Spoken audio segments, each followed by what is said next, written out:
Hi, everyone, and welcome back to another episode of The Progressive Bitcoiner. I'm your host, Trey Walsh, and today we have on the show Jason Brett and Dennis Porter to talk about the regulatory landscape of Bitcoin and FinCen and all of these other fun things that have been happening in Bitcoin the past few weeks at the time of this recording, and then even now. Now, Jason, you'll know as Regulatory Jason. He was a former FDIC member during the Great Financial Crisis and brings a lot of that knowledge and expertise to the digital asset land, to Bitcoin, and does a lot of policy work with the Bitcoin Policy Institute, among many other things. And you can find more of his bio in the notes. He's been doing a lot of things in the space. So, really had the pleasure of having him on to talk about all of the regulatory landscape, the SEC, the FinCen rule, about crypto mixing, and all of these things. So, really had the pleasure of talking with him and getting his insight on these issues. And then Dennis Porter, the CEO and co founder of Satoshi Action Fund. Now, Dennis has been out there doing good work for the past 2-3 years, focused on Bitcoin mining, Bitcoin policy advocacy at the state level, and just brings a lot of charisma and passion to the Bitcoin landscape and to politics, and talks to us about how to engage in the political process around Bitcoin and advocate. So, having these two on together to talk about these things was really great. And we did a lot of focusing on progressive politicians. We focused on what are things we should actually be concerned about in this landscape, and what are some more realistic approaches to what's happening in Bitcoin, which there's a lot of regulatory language that actually is looking pretty good for Bitcoin and a lot of things. So there's a lot of reasons to be concerned and keep in mind when thinking about Bitcoin and regulation, and a lot of things to be hopeful for, I'd say, in terms of Bitcoin. And you definitely will glean that from this conversation. So anyway, hope you all enjoyed this episode. And like I've mentioned last time, we did a live stream of this via zap.stream. So thanks to everyone who attended that. Going forward, you can attend and show up for our live streams as well via zap.stream, which we put into our social site. So please come through for that. Be sure to check out our promo links. And as always, if you have any questions at all, you can reach out to me, hello@progressivebitcoiner.com. All right, I'll finally let you get to the episode. Sorry for the longer intro on this one, and we'll see you again next week.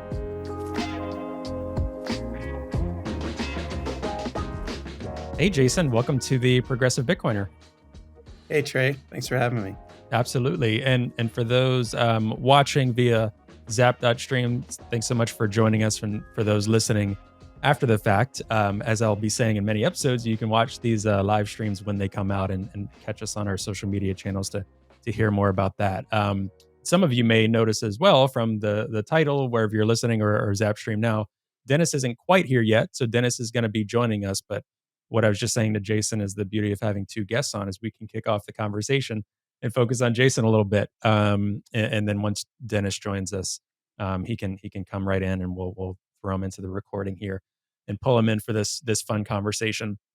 But Jason, before we get in too much, a lot of people will know who you are, been around the space for a while in many different capacities, your Clubhouse days to now, and the stuff you're doing now. But do you want to give people a little intro to who you are and what you do?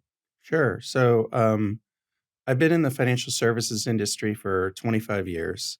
And in 2008, I started working at the FDIC as a capital markets analyst, finance analyst. So right when the market crashed in '08, I was dealing with the WAMU, the Wachovia, all the different bank iterations, Lehman Brothers, and so on. So I got a lot of experience in that 1 or 2 year compressed time frame.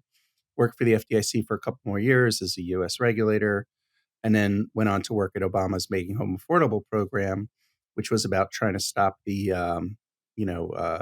remote controlled, foreclosing on people's homes, or robo foreclosing, working with the large banks to make sure they'd implement the proper procedures. So that was on the compliance and consumer protection end of the spectrum. So I've sort of dealt with in the banking regulation space, the safety and soundness, the consumer protection, and then also the BSA AMLs, which is its own examination that's done on banks. 2016, I got into the space. I started with the Chamber of Digital Commerce as their director of policy, their first one, helped grow them for a while. I actually went to work for a time for Joe Lubin with Ethereum, where I was the government relations executive for about a year. And then after that, I decided to go my own way. And so I do boutique consulting for firms in the space based usually on my choosing. I definitely like to find legitimate projects. and also have been working in Forbes writing about the crypto and blockchain policy space. I'm also an advisor to David Sell, who's part of the Bitcoin Policy Institute, and helped them a lot with their work in Capitol Hill. Awesome. Yeah, you're one of the folks. I mean, I first heard you through several folks, but also kind of watching your interviews and talks on what Bitcoin did, and I'm sure that's how a lot of other folks might have come to know you a bit. But what I like about your approach and some of the things you talk about, and even coming on this podcast, the progressive Bitcoiner. So thinking through the regulatory landscape, thinking through what we're trying to do here is have conversations about Bitcoin and everything that kind of comes from that, and after that, to a progressive and left leaning audience that it ebbs and flows in terms of rhetoric about Bitcoin, about digital assets, crypto, all of it, especially and unfortunately from the left. I think there's so many different things that are missing from many, not all, but many left politicians and left leaning politicians that kind of separate from people on the ground who might actually be holding these assets, holding Bitcoin, using Bitcoin. So I'm really excited to jump into that with you today, with you and Dennis, and talk a little bit about that as the climate, in my perspective, is heating up again a little bit in two different ways. In one way, a lot of mainstream adoption conversation and ETF conversation, which I think there could be polarizing views on this, but one view is it's more mainstream adoption and more access to Bitcoin in different ways, and getting it out there, price action, all of those things. And I think with that, then there's also regulatory concern and conversations with this new FinCen ruling and rules that they're proposing in terms of mixing services and just ways to approach crypto and Bitcoin, tying it to terrorism and different rhetoric around that. And a lot of it is just very confusing and overwhelming. And most of my friends and kind of normies in my life probably wouldn't know at all what I'm talking about without some context and background, which usually I tell them regardless of whether they want to hear it or not, at the end of the day. But this stuff is it's important. I think it's really important to talk about, and that's one of the conversations I wanted to start with you on, was just looking at the regulatory landscape of Bitcoin. What is your overall feeling on this? And of course, the regulatory landscape, as many will know, kind of includes crypto, includes all of these different things, can be kind of vague, but for this purpose, we'll focus on Bitcoin. How do you view the current regulatory landscape? How are you viewing things these days compared to maybe in the past? So I actually think the Bitcoin regulatory landscape is pretty good. Um, it's funny you talk about the progressives. I'll just mention real quick. I helped create the first stablecoin bill, which was the Stable Act. So I was the author of that with Rohan Gray, who is a progressive, and actually worked with offices such as Congressman Lynch, who helped with that. And I think what's important to understand to me about when I was talking to them is there's a little bit of disconnect about what Bitcoin is versus other products. But the one thing we tried to work on with the stablecoin bill was to recognize that stablecoins could be dangerous. And I mean, we saw kind of what happened with that after the fact, even though the bill was just introduced but never moved on. So the progressives in Congress, as far as I'm concerned, for the last few years have been very progressive on their concept of what, you know, this technology is, definitely understand what a lot of their problems are with it. But that all that to say, there's no problem for Bitcoin because ultimately Bitcoin is considered a commodity. Gary Gensler doesn't seem to be disputing that. He made a joke, right, about Satoshi Nakamoto. And he said, done that before, like if Satoshi Sakamoto could stand up, I think he's acknowledged that this is the ideal scenario for where Bitcoin is not a security, and that's a good thing. Bitcoin is a commodity, and it's treated as such by the CFTC, and that's a better place for it. That allows us to do a lot of things the way we might treat gold and other commodities, so to speak. So it's the first real digital commodity, and it's understood where that is in the U.S. And that's just, to me, a lot to build on and positive from there. Negatives are, of course, the energy issues and the idea of trying to do the crypto taxes maybe as unrealized basis. So there's a lot of tax considerations. But to me, if you're going to have a tax problem from a regulatory standpoint on Bitcoin, that means you've arrived. That means Bitcoin is big enough where they're trying to figure out how they want to tax it. So there's nothing really abnormal about that. The BSA and AML, and the whole thing with FinCen, Um, I think it's very dangerous, and I think we all need to pause for a moment when we talk about this, because this isn't And just Jason, another. not to jump in, I want you to continue that. I'm going to pull Yeah. Dennis into our conversation. Then Oh yeah, yeah, I want you to pick up here, yeah, because I yeah. want us to get into FinCen. Hey, Dennis, we're live and we're throwing you in, man. Welcome. Yeah, well, I wouldn't expect anything less, so I came prepared. Yeah, awesome. Good to see you. Super excited to have you both on. We were just about to get into to FinCen. Before we dig into that, a lot of people know who you are, Dennis, in the space. But do you want to give a shout about who you are, what you're doing for those hopefully normie folks we have trickling in here to the Progressive Bitcoiner? Yeah, certainly, and thanks for having me on the show, Trey. I very much appreciate the invite. I've been a big fan of you taking over the show and pushing it out there and getting a lot of folks on here. You've been having a lot of incredible guests on recently, including Jason. Jason, good to see you. Long time no see. Just saw you. What is it? Less than 24 hours ago on a call. So I'm glad to be Yep. here. For those of you that don't know me, my name is Dennis Porter. I'm the CEO and co-founder of Satoshi Action Fund. I'm also the president and founder of Satoshi Action Education. Both of those entities are essentially focused on helping to provide better education, research, and also drive policy initiatives surrounding Bitcoin and digital assets broadly in the United States. We have a very strong focus on the state level. So you'll see a lot of organizations in DC at the federal level doing great work. That is not our cross to bear. We're at the state level where we are advancing policy as quickly as we possibly can to be able to influence the policy decisions that are made in DC, or in a worst case scenario, create a bulwark against any sort of overreaction from the federal government as it pertains to crypto, Bitcoin, digital assets, anything within this realm. We want to make sure that it's protected from any sort of federal overreach broadly. We've had a lot of success in our first year. We launched June of 2022. We were able to pass 2 policies into law in both Montana and Arkansas. And since then, we've been able to also produce or help produce. We didn't produce the research ourselves, but we helped get it through the peer review process. And that we had a lot of success there. We brought on Dr. Murray Rudd to help us to navigate that space and to be able to help encourage more credible evidence-backed research to be driven forward. So from there, we've also been able to now in 2024 get a lot of states interested in what we're doing. So we have the opportunity to potentially be passing law in anywhere between 10 and 15 states over the next 12 months. And so we're very, very excited about that opportunity and looking forward to diving into that and other topics here. Awesome. Thanks, Dennis. Um, Jason, you were bringing up FinCen, and I'll add one thing here. I've received so many questions about this ruling, and I've been in the space doing things here and there the past couple of years, doing this podcast since June, and there's been an overwhelming amount of questions. I think in general, I think we're making so many advances on the environmental front on so many different FUD factors, but there are a lot of people that I encourage people. I've taken a look at. I can't say I've read word for word every bit of this proposed rule, but I read a big chunk of it. I've seen some of the articles that analyze it, some better, some worse, on what it's actually saying.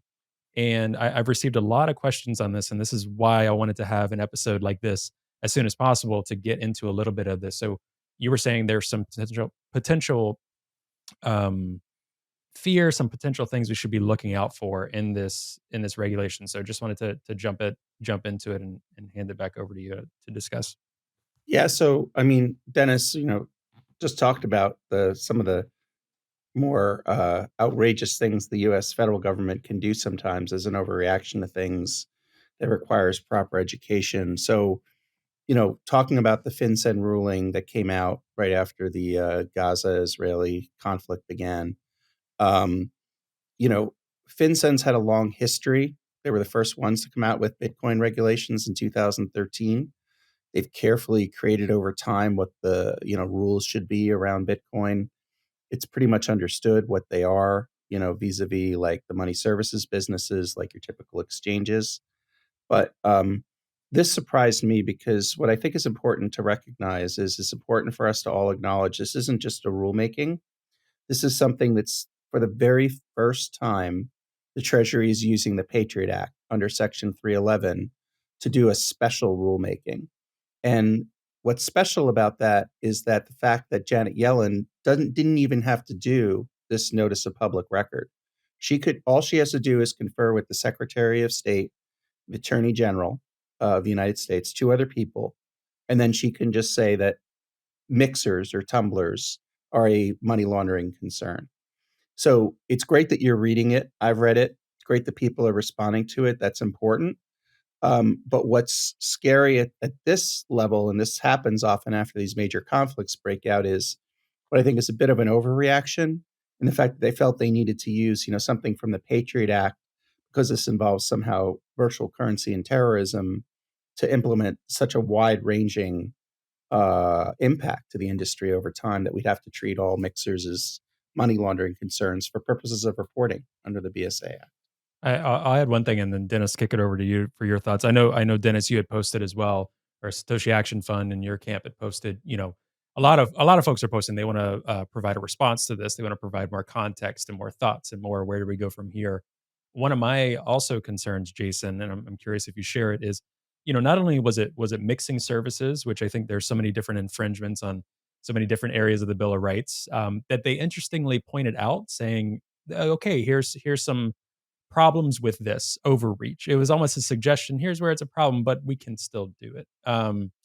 It is the thought of anything that is privacy invoking for any payments. It's very broad in my mind and still very vague to me. I'd be curious if you have more thoughts on it. But for me, this could include something like Lightning. This could include other wrapped payment types that are kind of privacy invoking of anything through any sort of blockchain, really, um, to erase all privacy and to give authority to do that.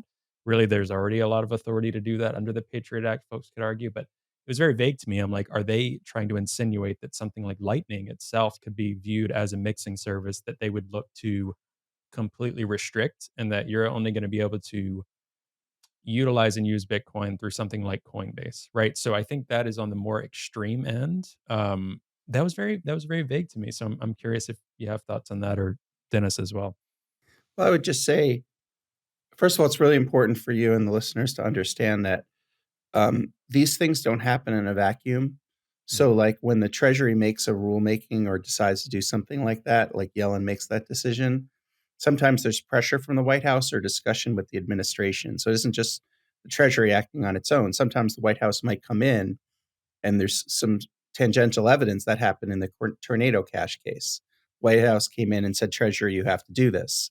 And so that had to do with their fear of how North Korea might be taking money from Tornado Cash or using it as a mixing service. Mm-hmm. I think the point of this is they're thinking of Tornado Cash when they issue this. Yeah. They're not thinking about all the tangential things. No. Yeah. They're that after seems the clear. Tornado Cashes of the world.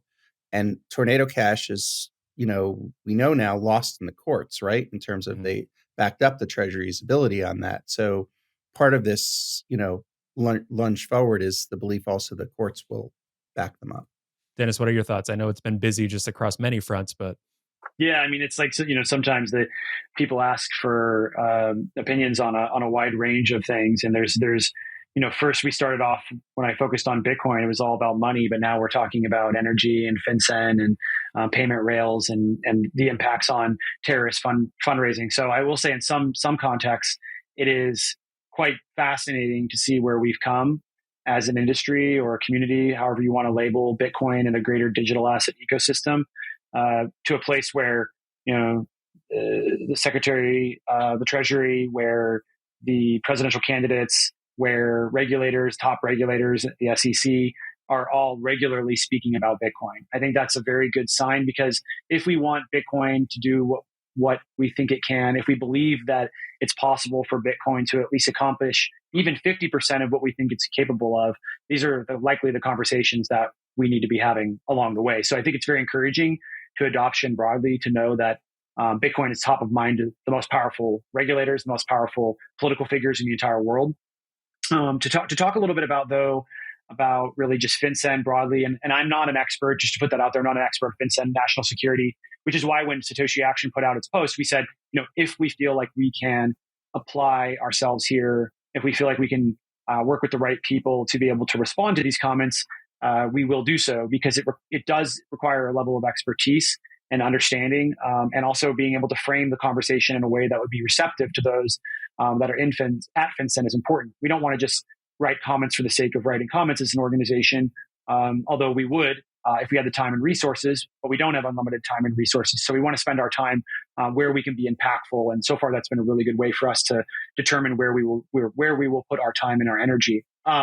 Ultimately, though, I think the core issue with the way FinCen is approaching this, and the way a lot of regulators are approaching Bitcoin and the greater space, is they don't have a deep understanding of the technology, and so they're trying to craft rules and regulation and policy based off of a lack of understanding of the technology at its core. So that's really front and center. And unfortunately, regulators don't oftentimes have to go through the same process that, let's say, a member of Congress would have to go through when crafting policies. As Jason highlighted, some of these people can act just sort of with impunity, and they can just do whatever they want to do. And maybe they pay a price later. I mean, we just saw GAO come out and slap the hand of the SEC, but that took a long time for that to take place. The SEC has been able to operate under those rules that they created for themselves for quite a while now. I think it was like over a year, maybe, Jason, if you correct me if I'm wrong, when this was originally implemented. And now finally we're getting a government watchdog coming in and slapping them down. But again, they were able to, and are still able to, continue doing the things that are harmful to the industry without much sort of oversight, without much sort of input from the public.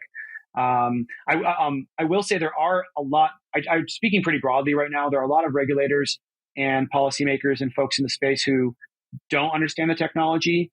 There are some that do, though, and there are some that maybe they don't, but they are taking their time. I mean, I was spoken to multiple U.S. Senate offices over the last couple of weeks, particularly one today, and they are being very, very, very thoughtful in the way that they approach this technology. And I would encourage Bitcoiners, I would encourage anybody in the space who cares about the outcome of policy decisions to get involved in the policy process.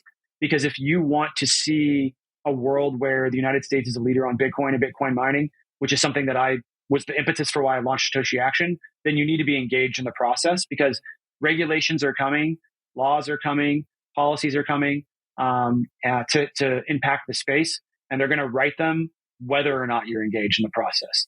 So if you can be engaged, which, as an example, I love what Jan did over at Swan Bitcoin with encouraging everybody to write their comments and submit. If you can do that, do it. It's like, I'm not saying, I wouldn't do the same thing, but be more engaged, be more involved, and try to be very thoughtful, because the people on the other end that are reading this stuff, at the bare minimum, they consider themselves to be thoughtful, if not for the fact that they may be thoughtful in the way that they're approaching this stuff. So if you can be thoughtful in the way that you talk about how and why certain regulations should be implemented, there may be a receptive party on the other end of that message. So I'll pause there, but I just generally think that I love to see that people are getting engaged and trying to make a difference. And I think you're going to see a lot more of that from the public and also from Satoshi Action as time goes on.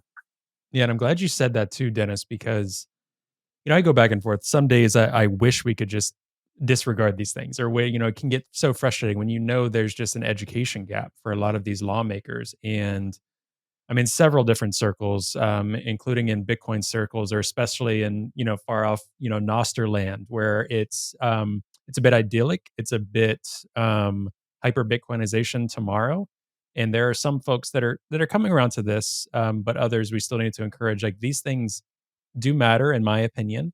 I'm also, similar to you, Dennis, like a political nerd on these things, so I have like a personal interest in this prior to even Bitcoin. But I think it really does matter, because it's a really good point. Like, they're going to be putting out these laws, these proposals, and it really can impact, like, the technology alone. It's not going to win on its own. I'm a big fan of talking about the cultural movement, of talking about the political movement involving Bitcoin and things like that. Not because Bitcoin is political, but because these things can really impede what happens going forward. And I think Lynn Alden touched on it in her book Broken Money as well, and so many other people have. Like, it's not inevitable. There's nothing about Bitcoin that's inevitable. There's nothing inevitable about the most fantastic tech on the planet lasting, right? Like, these things we have to be engaged in, which is why I'm so glad that you two are in the space doing a lot of this very practical engagement on these things. I think that's really important. Yeah, I think there's that sort of trope around the Bitcoin space, which can be helpful and harmful at times, which is that Bitcoin is inevitable, that Bitcoin's always going to win. In some ways, I understand the reasoning around it because as a technology, I think Bitcoin is poised to carry on and be successful in some fashion or another, regardless of what the United States does. But I personally want to live in a world where the United States is a leader on innovation and on this technology in the same way that they were a leader in innovation and technology surrounding the development of the internet and the various tech companies that have spawned up since then. I mean, there is literally trillions of dollars of GDP that can be had here, very similarly to how when we had companies like Apple and Amazon and Google root themselves here in America, and America benefited from those, we so too can benefit from making sure that Bitcoin and Bitcoin mining operations take place here in America.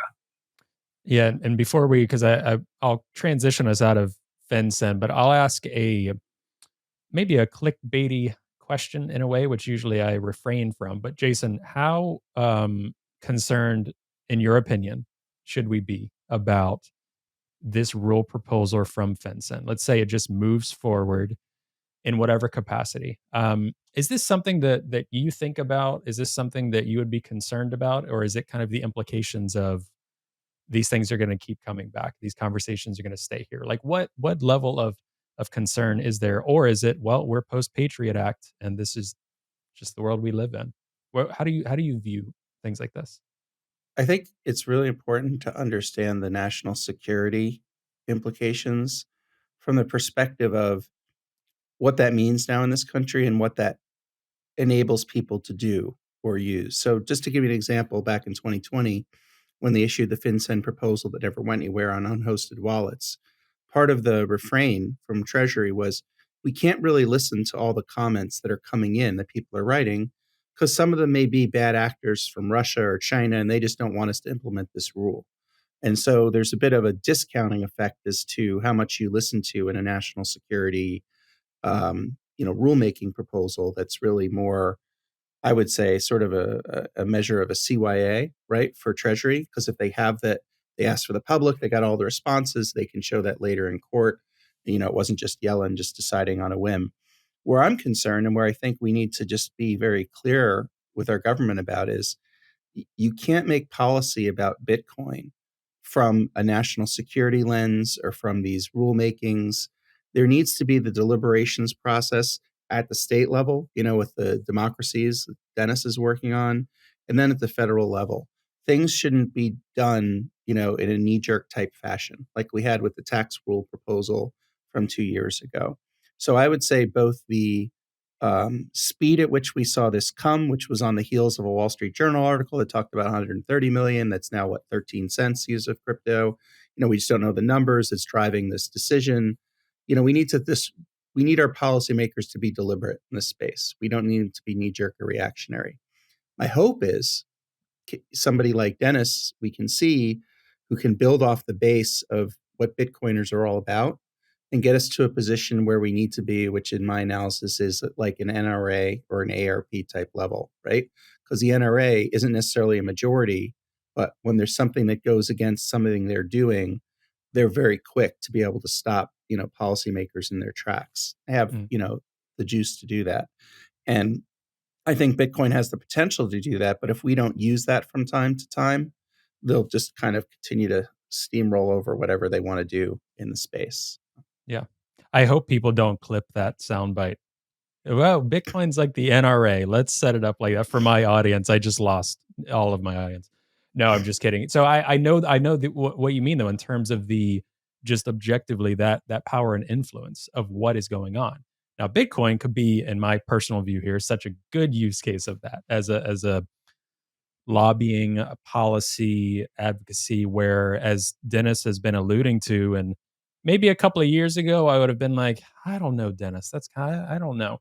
But then a lot of it just seems to keep coming true, where it keeps coming up that Bitcoin is an issue on many politicians' landscape. It is a talking point in presidential candidates, right? And people can weigh that in different ways, but it coming up. Now you mentioned, and I want to get both your input on this. You mentioned the numbers, the Wall Street Journal article, a lot of politicians taking and running with this, and I think that's a good place to have a conversation on as well. That's a big concern of mine and front of mind is, I'm here in Massachusetts. I mention Elizabeth Warren almost every time because I am a concerned constituent. I am historically a Democratic voter, although registered independent this last year, which I had put out and told people about.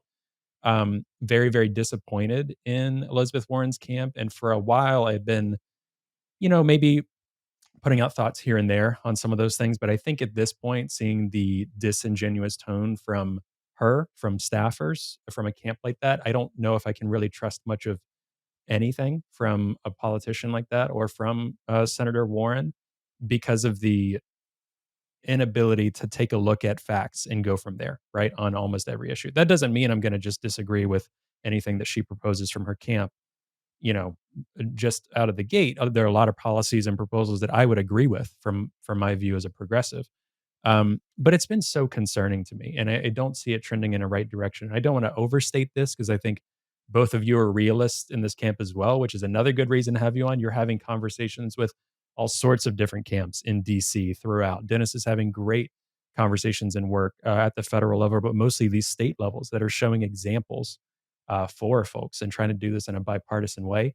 Even though it might skew right a little bit initially, Dennis, I know your work has been bipartisan focused. So, thinking through these things in the climate of politics, how do you weigh that in all of this? I think some days I might overweigh it, but I'm very concerned with it. And just in terms of politicians' characters, which sure, I know a lot of Bitcoiners are like, well, they've never had character or whatever the case may be. But I'm really disappointed in someone like Elizabeth Warren, who I personally didn't vote for in terms of presidential campaign, but would have been a person who really I aligned with. I put support behind Bernie Sanders, which a lot of Bitcoiners did at the time as well, of those progressives I know. So anyway, I'll stop there. I'm very concerned and just disappointed, I think, in some of the progressive left camp, which Senator Warren spearheads in terms of the crypto hate, the Bitcoin hate. Yeah, certainly. You hit on a lot of really important things here. To start off, it is disappointing to see folks like Elizabeth Warren, who should be just outspoken proponents and champions of this technology, a technology which can help to bank the unbanked. It can provide a protection and equal access to financial services to folks who traditionally have been left behind. So folks within the LGBTQIA plus community, the trans community, minorities, any of these groups have just over time faced being discriminated against. And that stems all the way down to the financial level. And so for the first time ever, there's a money and a payment system where they can't be discriminated against, where it's impossible to stop them from having access to financial services. And that's a truly powerful tool to have in their tool basket. And to see people like Elizabeth Warren, who have traditionally been very supportive of those communities, not see the value of Bitcoin for those communities is upsetting and is disappointing. The same thing could be said about Bitcoin mining too. Bitcoin not only is good from an economic perspective for disenfranchised groups, but it can also be a powerful tool for mitigating methane emissions, for balancing the grid, for enhancing renewables and carbon-free energy. Yet again, we don't see Elizabeth Warren latching on to any of those ideas. We see her sort of touting what are now debunked numbers on Bitcoin being used as a tool for funding terror, which is something we should be very, very concerned about. Absolutely concerned. But we've all known for a very long time that cash is the number one method. Traditional finance is the number one method for illicit transactions and for trying to sort of fund terrorist organizations, because it's the most untraceable form. And it's the most permissionless and untraceable form of money in combination that you can use for those purposes. I mean, as an example with what's going on with Hamas, I mean, everybody knows we've covered this, but there has been evidence to show that donors have actually stopped sending money through crypto payment rails because of how traceable and trackable it is. And the donors were getting exposed. And so they told their donors to stop doing that, stop sending them Bitcoin. But we just see Elizabeth Warren just brush that to the side. We don't see her coming in and saying, oh, wow, there is some value here. Like we were able actually to track down some folks that are funding terrorism because of the traceability and the trackability of Bitcoin. And that extends even further too. I mean, one of the things that Elizabeth Warren has talked a lot about is government accountability. I mean, there's nothing more accountable than having all of your financials on a blockchain, right? Like on a public ledger. And yet we don't see her talking about this. So it's clear that she's hostile. Hopefully one day she won't be hostile. I don't necessarily hold out a whole lot of hope for her camp. But ultimately, we're going to keep pushing forward as as a community, as an organization, as Satoshi Action, because we believe that Bitcoin can provide very significant economic, societal, and environmental impacts. And to some extent, I mean, people sometimes will think I'm a little bit crazy when I say this, but like, Bitcoin is a moral issue in the sense that it solves a lot of the problems that we face today, or at least greatly positively impacts them. Maybe it doesn't eliminate them, but it certainly helps.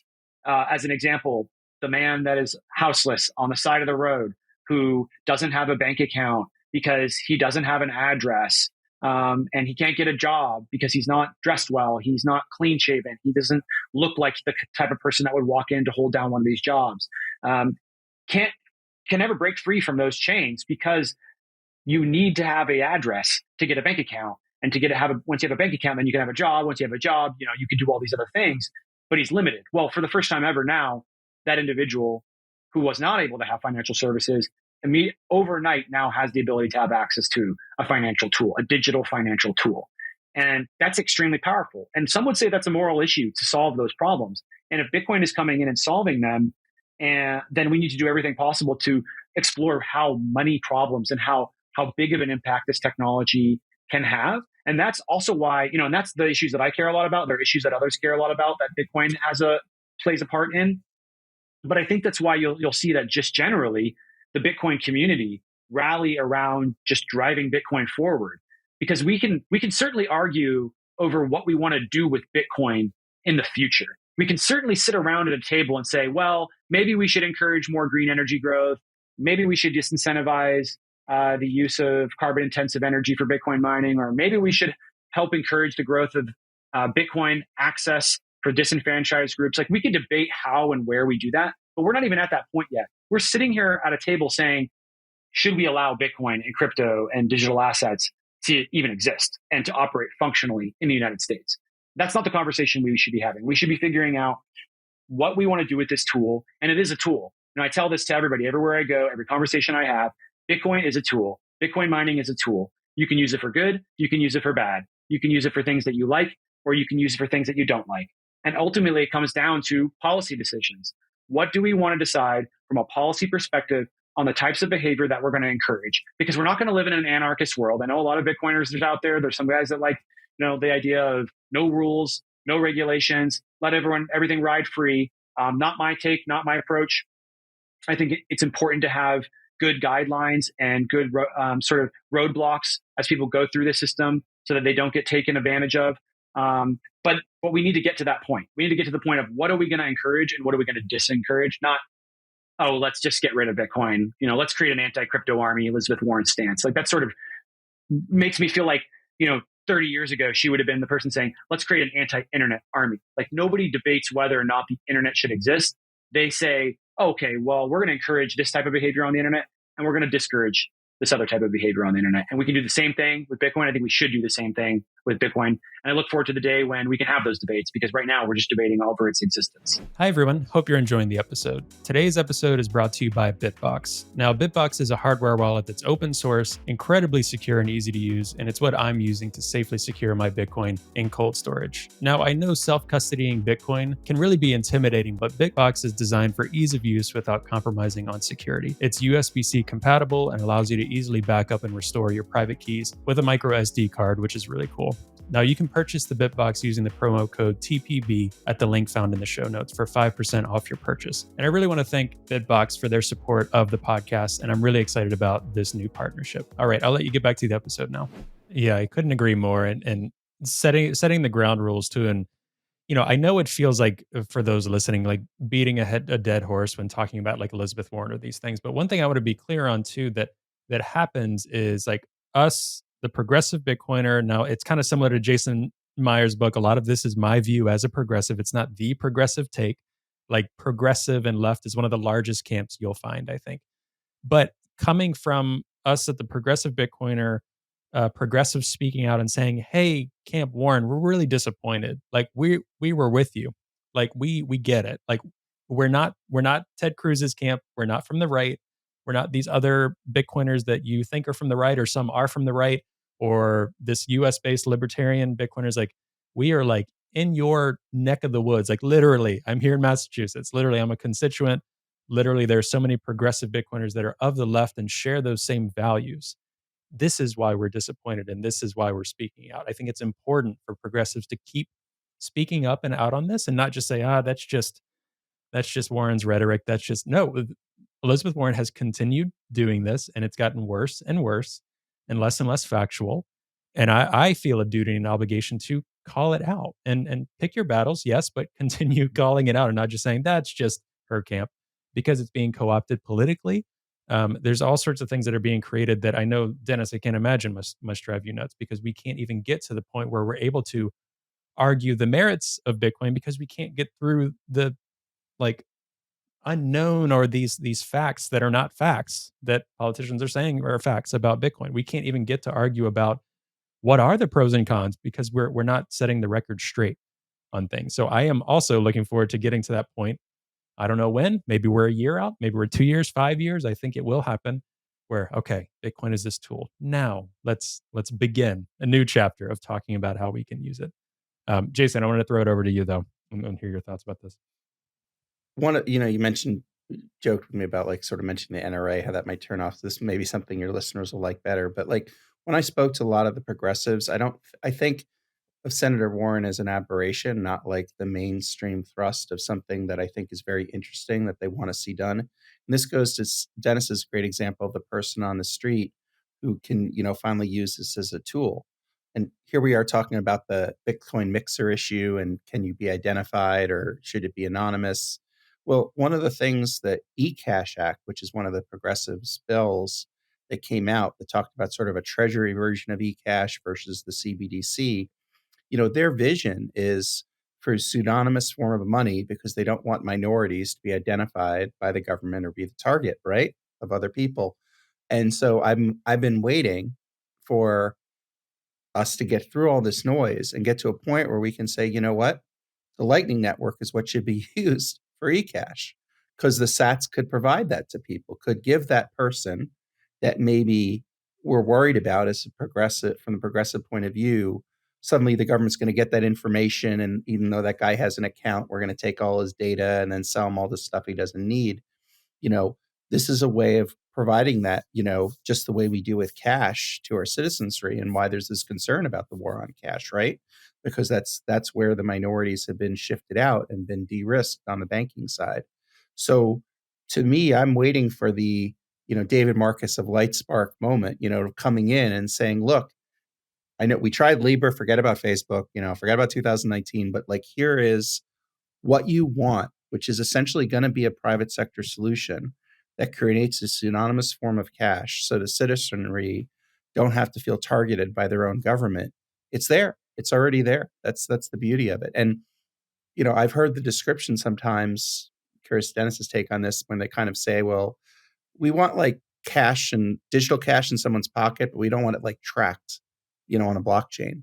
And so, yeah, Bitcoin is tracked on a blockchain, but Lightning nodes can be done differently, right? And so I think that's where there's an opportunity for not Lightning to be thrown into the, you know, money laundering camp. And that's the problem at the base of this idea of that all mixers just need to be money laundering concerned. Because this is the digital world. This isn't the financial world where the option of cash or the option of paying with a credit card. At some point with digital cash, you're only going to have one option, of using that Bitcoin, of using that Lightning. And so to just mesh, and that's what it goes back to Dennis said about education, right? They don't have the education. They're doing things that are breaking things.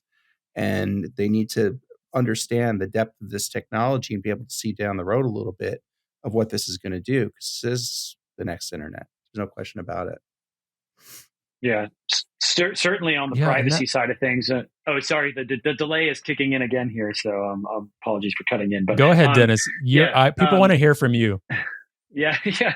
Hey, it's your show. That's why they show up, right? I'm glad you're an active host. So I'm sure that a lot of the audience pops in here to hear from you. We need to hear more from progressives. So on the privacy side of things, I just wanted to highlight that I think what's really pretty incredible about Bitcoin is that although you do see quite a bit of trackability, traceability for Bitcoin transactions, and that also helps, I believe, actors with large amounts of resources and time to be able to go after folks that are performing illicit activity, to be able to go after anyone who'd be interested in trying to use these assets to fund terror, and to do it in a way where it's trackable back, permanently, right? It's a forensic trail, so to speak, that's created. But also at the same time, uh, at the individual level, at the user level, there is an increase in privacy, and there's an increase in anonymity that is afforded to the folks that are engaging with this network. So it's sort of, from an education perspective, something that we need to explore more with policymakers, people who care about privacy, but also simultaneously care about the ability to use crypto and Bitcoin to do things that we don't like. That Bitcoin helps with both of those things. Sort of, it's a win-win scenario. You get to increase accountability, transparency, traceability, trackability, but also down to the individual level, it's an improvement over the current status quo, because the current status quo is essentially, unmitigated spying on the American people at a granular level, that I think people, before our time would be sort of pretty appalled with, given the current state of the play with the third party doctrine, and the ability to spy on virtually any transaction at any time. So, and to know who bought it and what they're buying. And so I think that when you look at Bitcoin and its ability to improve, or at least obfuscate what is being purchased and who is being purchased, is really valuable. Again, going back to those groups, going back to the people that are the politically disfavored.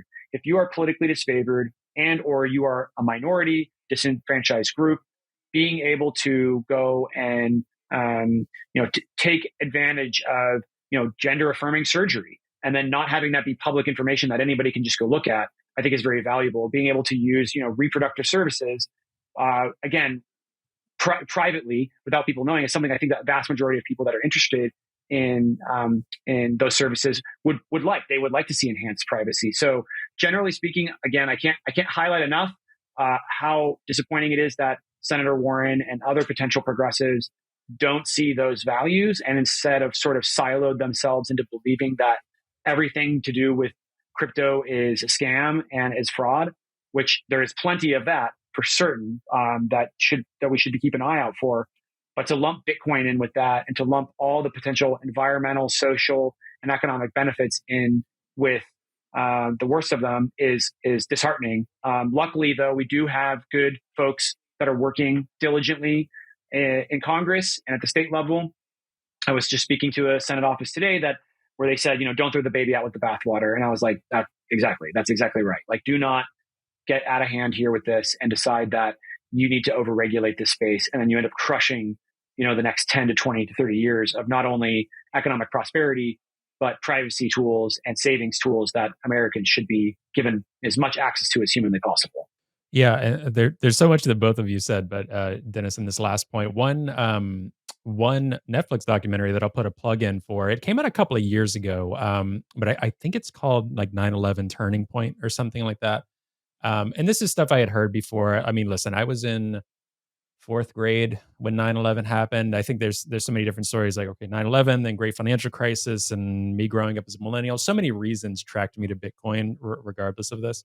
But one thing they covered in that documentary was how, with the Patriot Act and this mass surveillance, there were folks that even in the documentary actually were still kind of supportive of it, which is interesting when they're involved in the documentary, saying we did what we felt we had to do, and that stood by the line. There was another gentleman who I'm forgetting his name, was one of the architects in this, and kind of asked to pull in and do this. Was like, we came through with this, and there's really no credible research to suggest, similar to something like waterboarding, metaphorically, like that didn't really elicit the response we wanted from these terrorist groups, from Guantanamo, from these other things, right? Same thing with the Patriot Act. Some of this information, having all of this data and information, did that actually research wise lead to less terrorist activity or less potential? No, was the ultimate verdict. I mean, it was kind of like, no, this didn't really actually generate what we hoped it would, in terms of thinking, okay, we'll have access to all of this, and therefore we can stop evil in its tracks, right? Similar to talking about Hamas, right?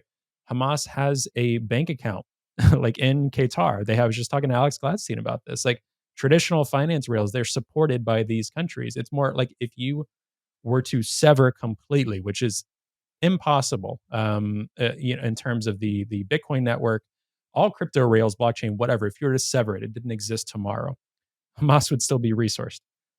These terrorist groups would still be resourced by traditional finance, by these state actors. You'd have to go back to diplomacy, back to national security stuff. So, what I'm still trying to figure out is, have we not learned lessons from these things? Of this mass surveillance isn't working and producing the benefits that we had hoped from a national security standpoint. Why is it going to be any different with Bitcoin? My last point I'll say on this is, I absolutely think we should go after groups that are using crypto for evil. We can do that. Do police work, FBI, like, do your job. Like, go find these people. Do that sort of police work, instead of saying, you know what? Hey, we're going to open it up. We're going to surveil everything. I'm going to sit in my desk and just we're gonna stop it. No, you're kidding yourself. Honestly, I think time and time again we've seen you're kidding yourself. So this is not the road to go down. But we continue to go down this road. So many politicians, and maybe it's because I'm so steeped in the Warren camp that I'm feeling a bit more pessimistic on it than you two are alluding to, which is great. And I try to talk to more people like you because of my jadedness on this front. But it's just driving me nuts at the end of the day, in terms of how do we keep going down this route and not pulling back from their surveillance state. And I'm saying this as a progressive because not enough progressives are saying this, in my opinion, or seeing the problem here. I wouldn't say necessarily like that we're trying to, assuage you about Warren. I mean, it is dangerous, but it is just one senator, right? Mhm. And you have things like the Supreme Court and other things in this country that can offset sometimes what one person might do. And I say that because, first of all, with the mass surveillance stuff, I personally think that some of the pressures on Bitcoin will go away at some point. Because you have to remember in the 70s, the whole FinCen started because people were using cash to buy drugs, right? Mhm. And I mean, you could walk down the street, and if you had a trace of cocaine in your briefcase full of cash, a treasury official would take it from you and you wouldn't get that cash back ever. They freaked out about the idea. Now we know there's like whatever traces of cocaine, whatever, through all the dollar bills in the system. So like Treasury got over it.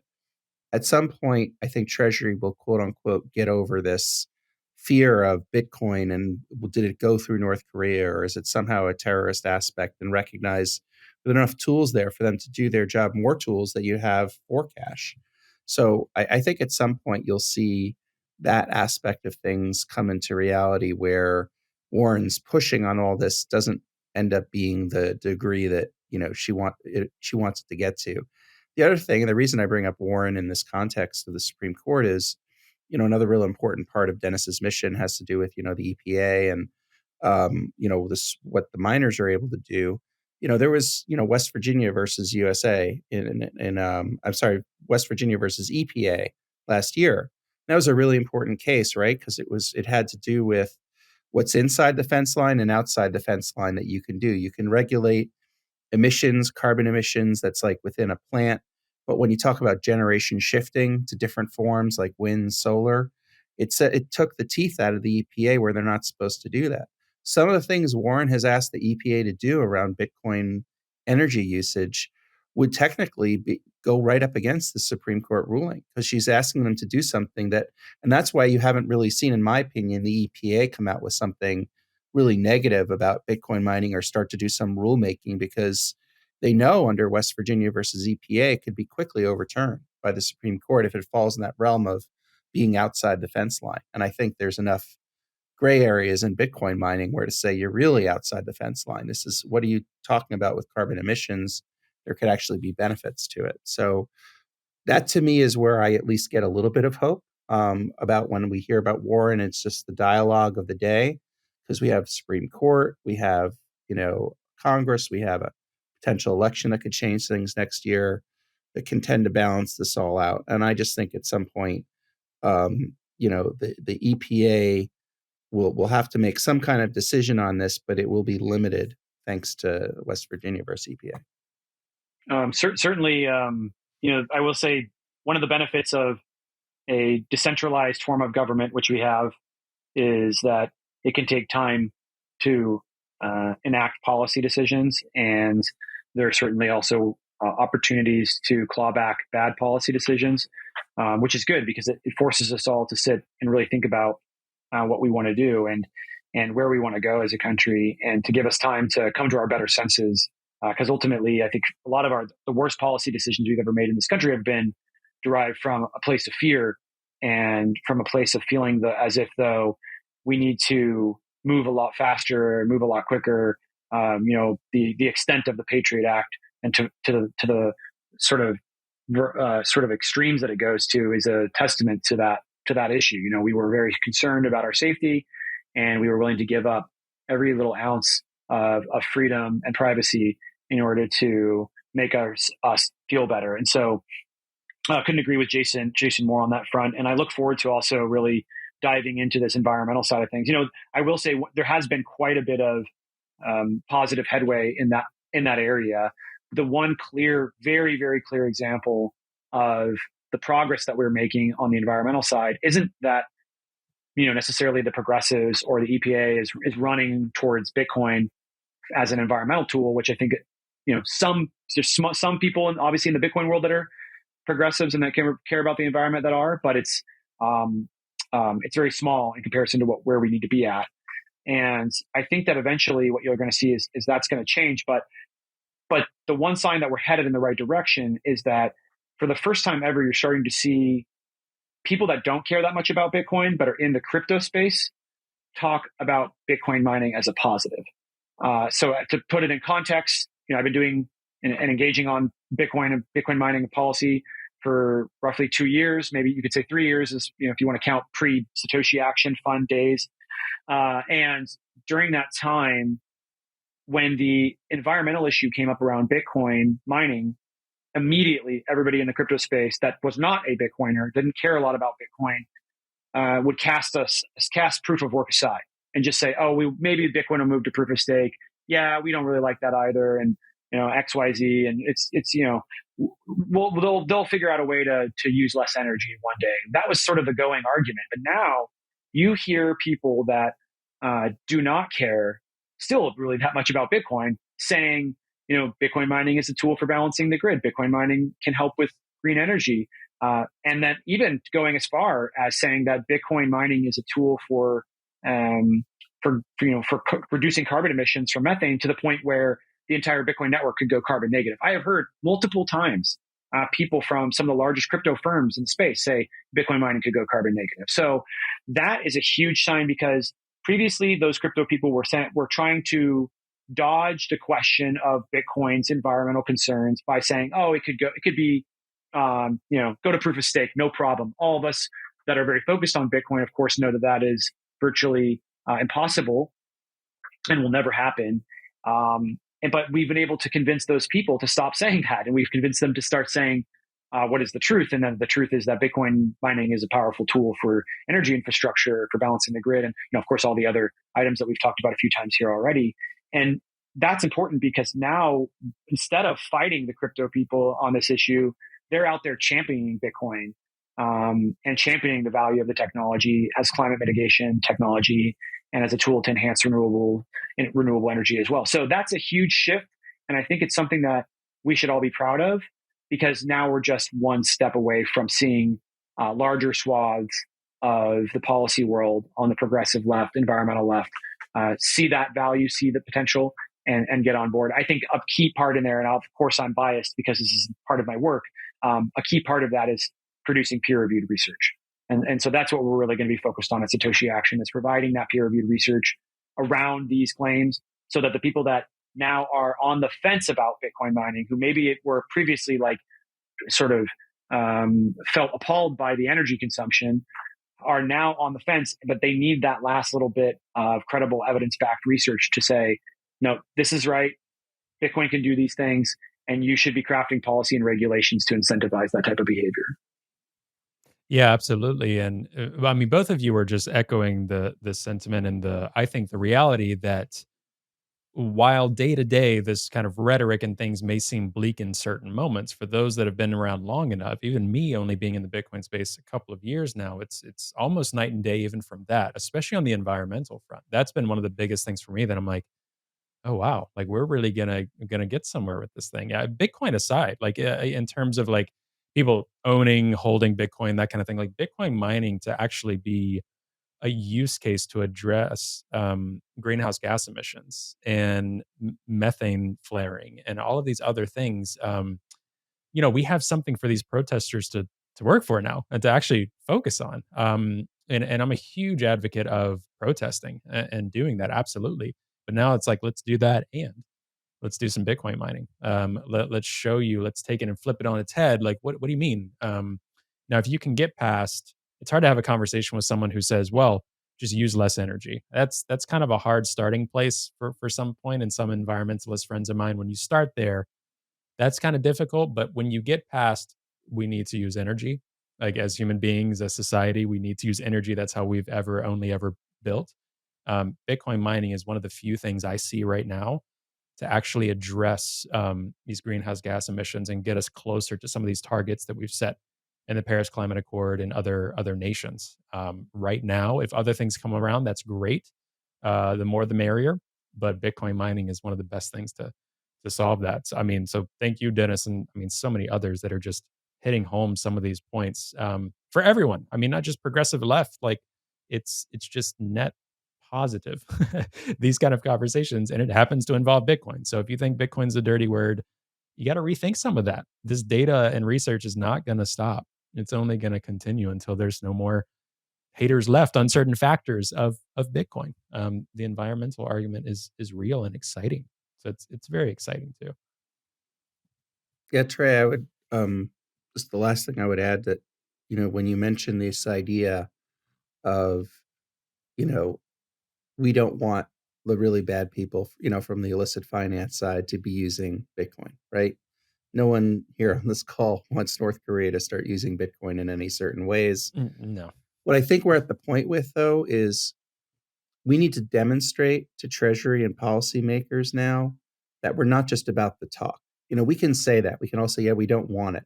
But what we have to think through is this is a complicated thing for them to try to understand with sanctions.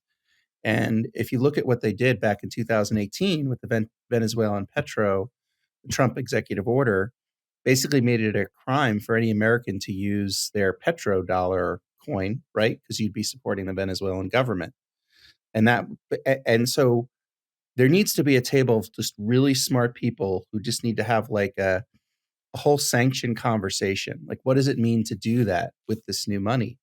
And do we accept that as Bitcoin grows in value, it's a valuable tool that are probably going to be used by some bad people? So what can we propose as a community to try to make sure that progressives, the citizenry can benefit from things like Lightning, but that at the same time we do our job to make sure the really bad people don't do stuff that they're always going to do, right? It isn't just Bitcoin.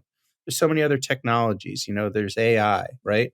We could have an AI created Dennis Porter that could start saying something wrong, and suddenly everyone's saying, "Oh, well, just ban AI." We can't have it. Like, Mhm. it's a new technology. There's going to be good parts and bad parts to it. Yeah, and on that point, who are some of the folks or groups that you might know of that are willing to engage with these national security conversations around Bitcoin? Because you're right, it's a sanction conversation, and I'm glad you brought that up. Set Bitcoin aside. It's like how are we actually moving about with sanctions? I mean, a lot of America found out and heard the word sanction a lot with Russia and Ukraine, right? That was kind of constantly in the news day after day, like sanctioning Russia, cutting off energy sources, this and that, and seeing how that plays out on the global stage. So I think in general, yeah, the United States thinking about how do we approach national security and sanctions in general, and having some Bitcoiners at the table. Dare I say, having some crypto companies, whoever is engaging and tangential, but can also understand Bitcoin at the table to have these conversations. So, do you feel like that? I'm sure there can be more and more of that, and needs to be more and more of that. But where do you feel that we are at that point in terms of people that understand Bitcoin and understand these things being at those tables or being invited to those tables? Well, I think there's some work that's been done definitely by groups that have been around for a long time, like Coin Center and the Mhm. like. And but we need, I guess what I'm saying is we need to have some kind of public-private, enterprise where Yeah, got it. there's a lot of these smart people who are there, maybe providing that, but working together the way most things should be done. It's just a public-private cooperative effort, not just the government's going to think about what they want to think about and then do it. And I think just drawing even the analogies of like Dennis said, just now, like that, you know, Gaza used mainly cash, right? So does that mean if you have cash in your wallet, you're a money laundering concern? We should all stop using cash. I mean, some of this stuff has to just be in the realm of reality of understanding what the tech is and coming up with some smarter solutions than I can think of, that their Treasury and others are willing to engage on. And I think we have to meet that, and that's what I mean is meeting them where they're at, because they're worked up enough and they've apparently seen enough, whether it's North Korea or what, where there's been some use supposedly of Bitcoin or crypto writ Mhm. large, but then there's other things where we see how it's been able to be seized by a government or other aspects of things too. And so there's just a lot of nuances to this conversation that as an American, I'm a little offended that we would go to the Patriot Act on something like this and not have it in a debate that isn't just bearing down on us. Janet Yellen's going to decide now we all can't use mixers and tumblers. Yeah.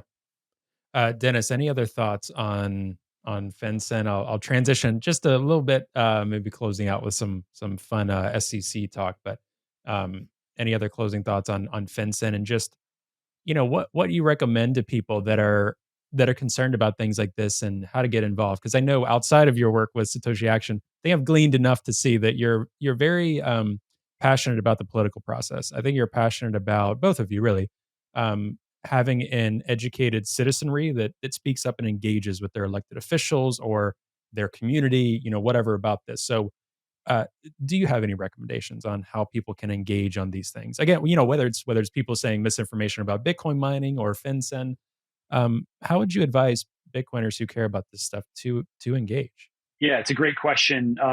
And definitely agree with Jason's sentiment there that we should be having the debate. These processes should not be short circuited.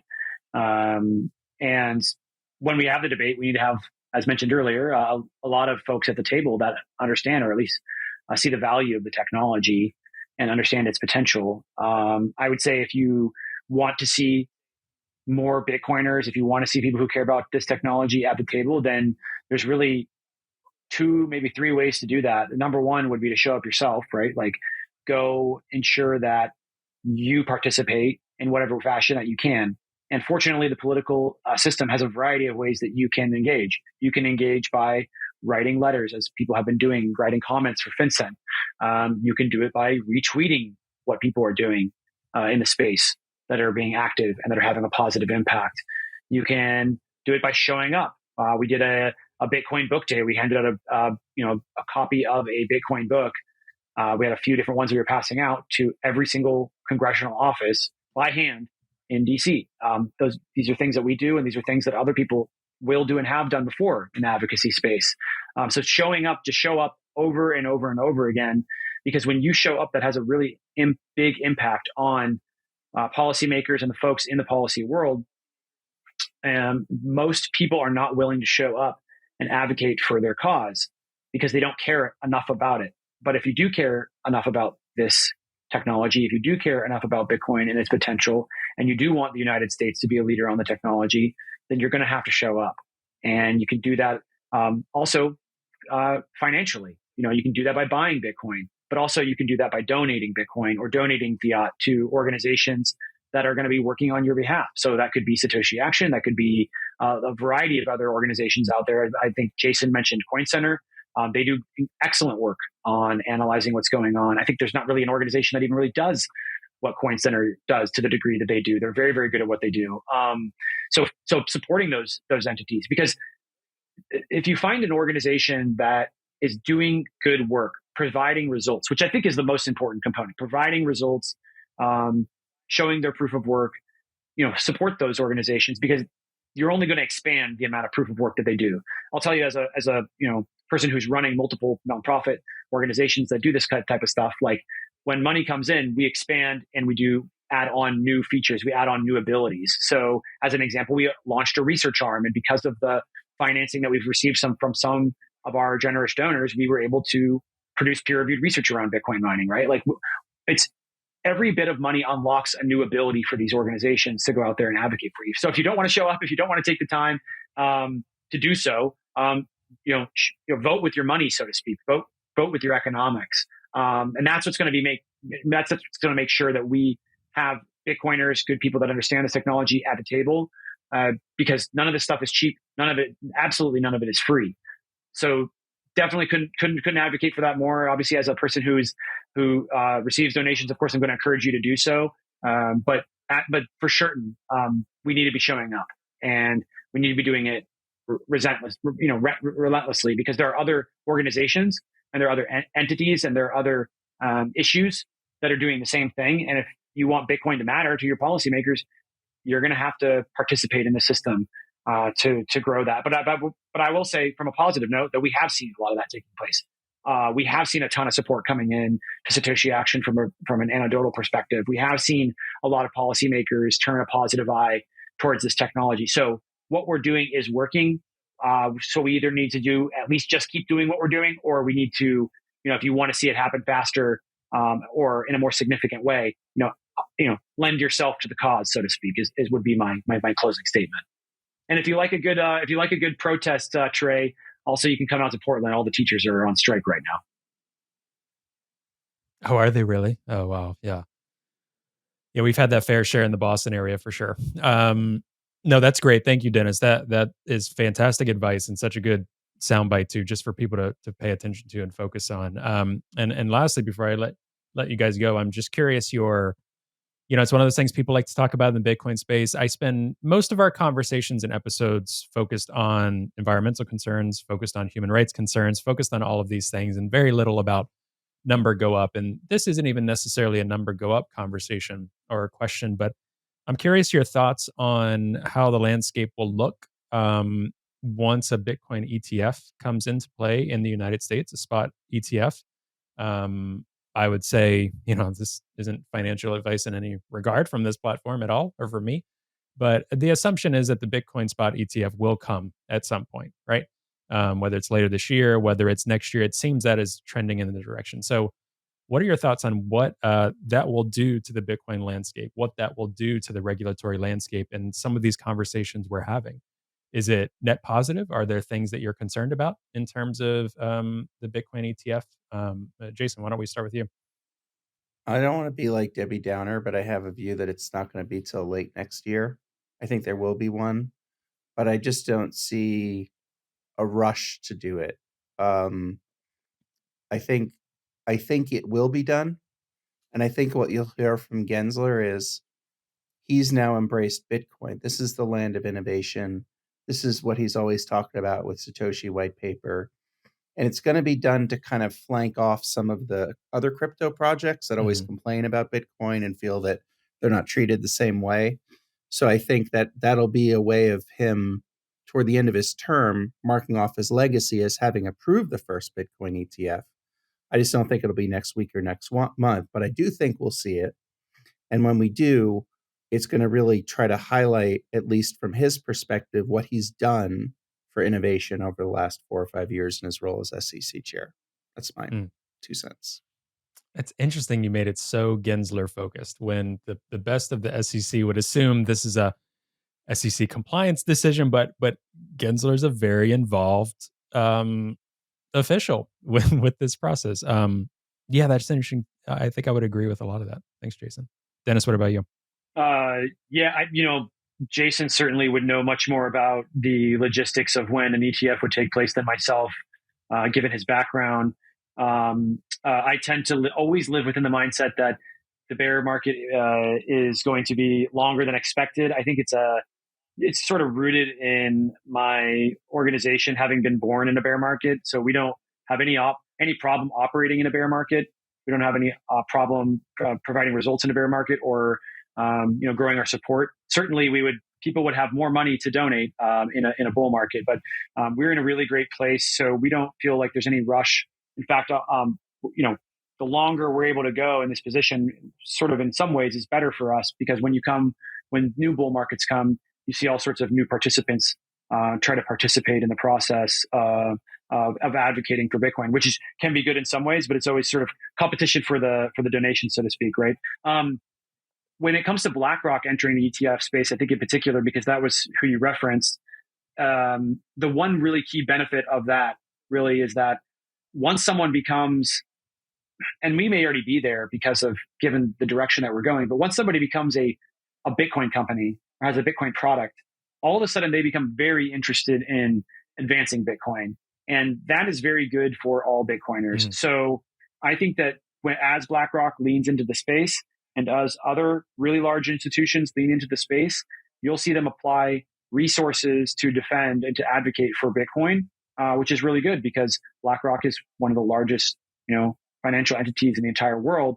And to have their resources brought to bear to defend Bitcoin, I think is a very significant thing, and may already be taking place. I would like to press back against the people that say, though, that all of a sudden all this research around Bitcoin and Bitcoin mining and it being good for the planet and good for ESG is because of BlackRock and them giving it its stamp of approval. I don't think it has anything to do with that. In fact, a lot of this stuff has been cultivated for a long time.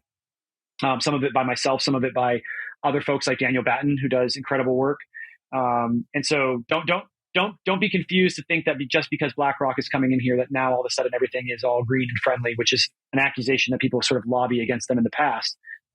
It really discounts all of the hard work that has taken place over the last 2 years by people that deeply care about the environment and deeply care about showing the value of Bitcoin mining as a tool for mitigating methane emissions and renewables. But certainly there will probably be more of it because of BlackRock's presence.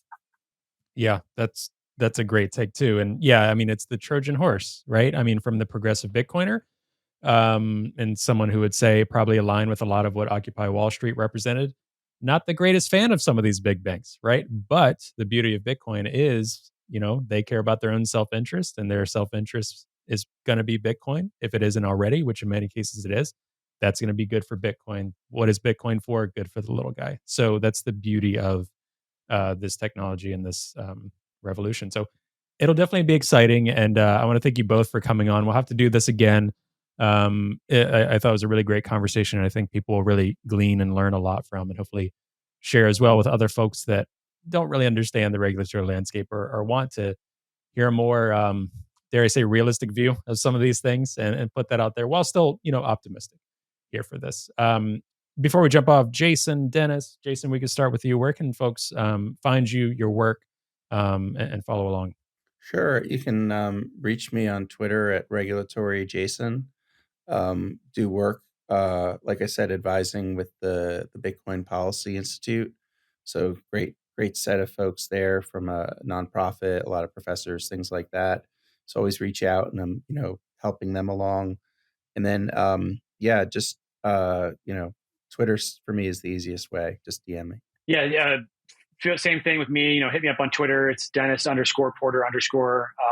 And you can reach out. You can DM me. I try to get to all my DMs. I'm also Dennis@SatoshiAction.io. If you have general comments about what we're doing, want to engage with our team, you can go to you can email help@SatoshiAction.io. We also, just as a note, have a big dinner coming up. It's our annual dinner.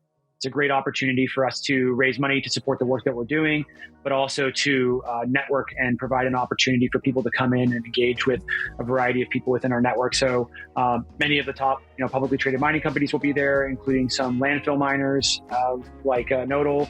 And then also we'll have Senator Ron Wyden keynoting that, and a few other state lawmakers in there and state regulators in there. So, guest list is pretty significant. I'd say go check it out at satoshidinner.com, and you can check out all of the folks that will be joining us, and hopefully we'll see you there. Awesome. Well, thank you both so much. Thanks so much, Dennis and Jason, for jumping on this call, for being a resource. And we'll talk again soon. Thanks so much.